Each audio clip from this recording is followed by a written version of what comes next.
तो देख लीजिए, वीडियो अच्छा बनना तो लाइक सब्सक्राइब कर लीजिए प्लीज हमारे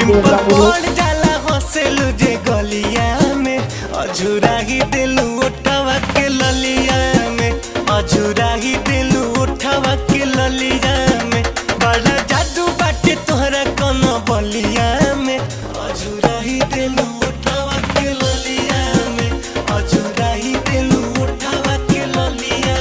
में।